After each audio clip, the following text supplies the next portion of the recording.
Well, hello. Welcome to my welcome to my nightmare. Well, welcome to my thinking behind the White Room.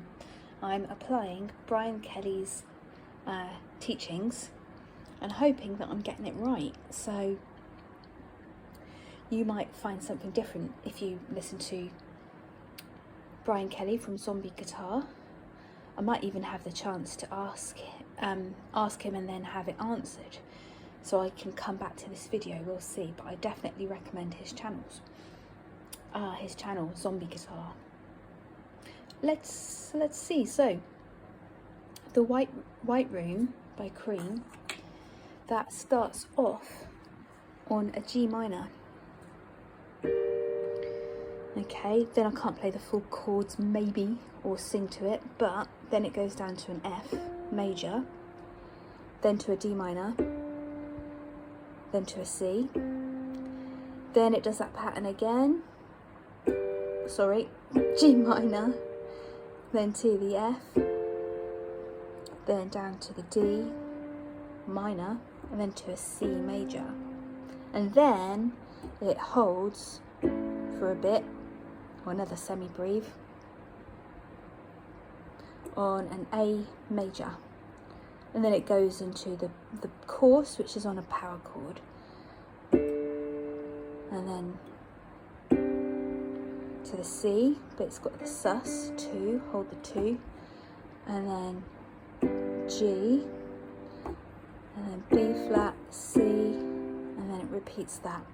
So let's just look at that first intro, and then you might call where the singer comes in the verse. I'm not entirely sure. So for the intro, let's have a look at it up here, right? So you've got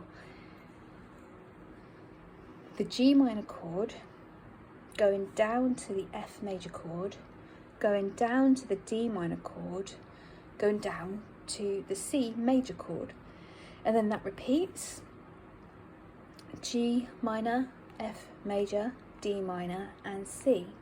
Okay, and then it holds for another semi-breve, but this time on A. So look how far away that is. That is 1, 2, 3 away. Now usually, if it's gonna go out of key, because if they're in key, it will be a group of 6 like this. Okay, you can put your lolly stick against it. If you've measured it out in lollipop lengths, I guess. But so that suggests that we've got 2 keys, right? We've got this one and we've got this one.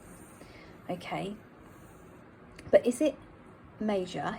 Did it start off in A major, even though it borrowed the chord of its parallel key? The parallel key, I'm going to tell you what it is. It's a D, because it kind of, when it changes key, which it will do in the next bit after the intro, it usually will do a 5-1. Yeah, so it's done a 5-1, and it sounds more kind of brighter and majory. But so it's borrowed a chord from its parallel key, but the actual key is over here. So is it F major or is it D minor? Well,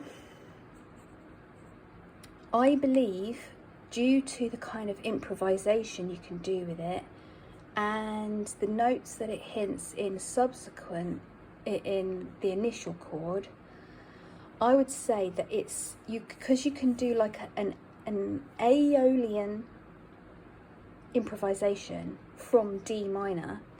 Then what we do is we go to the first so hold on. D minor is the 6th degree from F. Let me show you that to you. So 1, 2, 3, 4, 5, 6. Okay, now the 6th degree, any mode that is built on the 6th degree, let's check it out. 1, 2, 3, 4, 5, 6. It has to be Aeolian. So it will have the flat 3rd, the flat 6, and the flat 7. So let's check that out, because the flat 6 from D is, so here's D, here's the flat 6. It usually would sound like this if it's a natural 6. And I think of that hymn. I have to sing it really low. The Lord's my shepherd and my guide, in an operatic style, which I bloody hate. But it's flat. It's got that weird sound, you know. So where is that hinted in the very start? It's in the G minor chord, which is still in key. And how do you work out what's key? It's whatever you surround.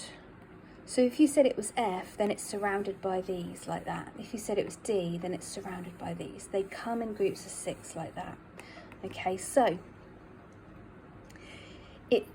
then, because it sounds Aeolian, the improvisation, so let me show the Aeolian scale from D. It's got the flat 3rd, it's got the flat 6 and the flat 7. So let's check out the chord sequence again. You've got G minor, then it goes down to F, then to D minor, then to C major.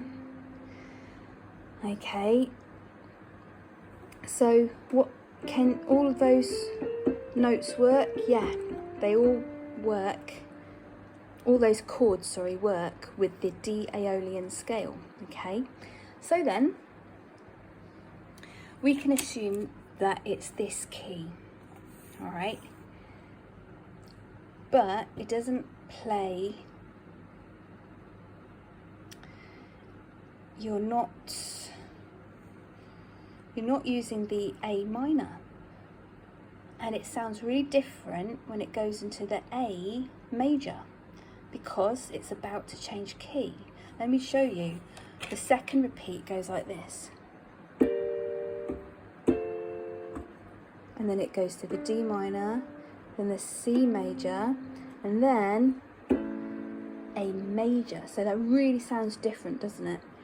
And basically it helps you to do a 5 and a 1. And it sounds, even though it's a power chord, it's not making it too obvious that it's that, because it sounds a bit too straight. Because also the improvisation, the melody, well, I won't sing it, but the melody starts on the blues note, which, it's funny this, but you can put the pentatonic scale to whether it's major or minor, but so most time you don't really want to emphasize the major 3rd if your melody is contradicting it on the first note, yeah? So that's that flat 3rd. And but there's another way to tell that intro is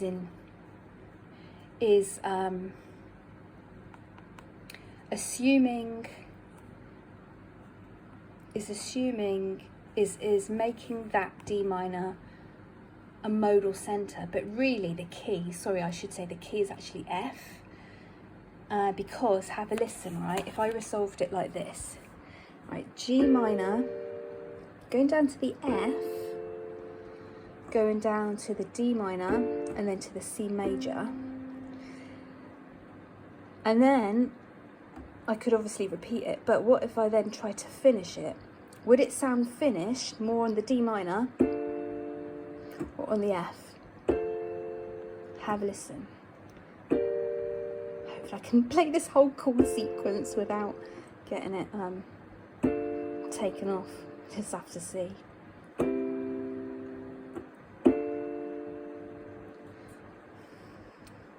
Or is it more likely to be, sorry,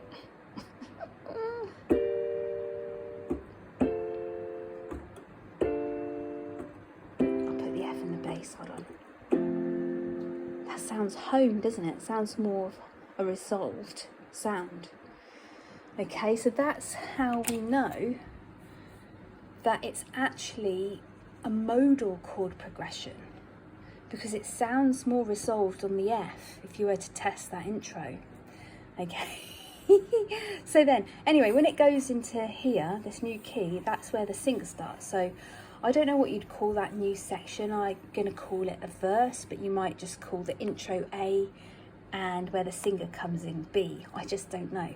So anyway, that new bit, it will do a power chord on D so that the singer can do more D pentatonic, more bluesy sound and stuff, which doesn't necessarily contradict major, but sounds good in it. So it'll go to the D, and then it will borrow a chord from its parallel key, which is back here again, C sus2, and then it will go to its own chord, its own chords here, back to the key of D, and it will go to G.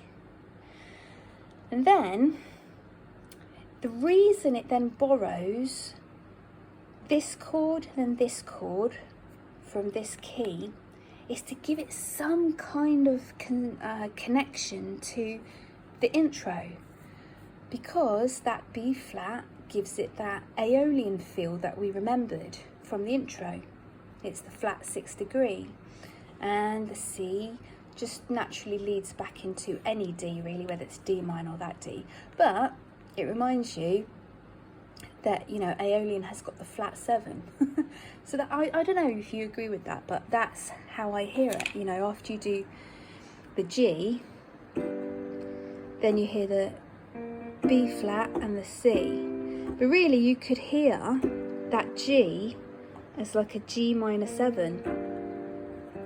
Sorry, that B flat as part of the G minor 7. So then you'd think, yeah, that's right, reminded me back of the very start, the G minor chord, but played up here. And then going down to the F.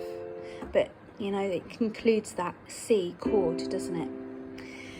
So, the only other place it goes, the only other kind of section it has is what I've mistakenly or correctly called the bridge. Oh, I don't know if that's going to take it down. It's a teaching video. How can it take it? Oh, I don't know. Anyway, it's only I'm going to try this out on a smaller channel of mine, so that's why it's on this channel. So the bridge goes, yeah, it goes C to G to B flat to A major. Then again it goes C to G to B flat, and then to C, and then it holds on D. Okay, and then it goes back into the verse, which begins on that D power chord, and it does sound resolved in, no, hold on, well, just, do you see how much my lollipop stick ranged? So we can see that it's going from one set of parallel chords to another, isn't it? The furthest is out here, and the furthest this way is out here. So where does it go first? Okay, so first it actually isn't in D, it sticks in the F. Okay, so I'm going to test it at the end and see if it sounds resolved on either the D or the F. So the actual sequence of the bridge, if we can call it that, is C to G, so in this key, then to B flat, so in this key, and then to A, so we're in this key, and C, and G, then B flat, same key, and then C, and then bloody, oh no, then bloody D. But let's see how it sounds. Let's play it, and then at the end, we'll play the D chord one more time and see if it sounds like home. And then we'll play the whole thing again, and we'll play the F chord and see if that sounds more like home. So let's double check that. Okay, so we start on the C. Do do do do do do. You can imagine the rest of it. Oh, sorry. Do do do do do do G. Do do B flat major, and then A major, then C, and then G, and then B flat major, then C major, and then D, and then do do do do, back into the verse. So let's try that again, but let's this time end on F and see if it sounds more like home there. But to be honest, I just think it sounds, I think it's that one, but let's double check it. Do C, do G major, do B flat major, and A major, do C, do G, and the B flat, C major, and D. I forgot to end it on F.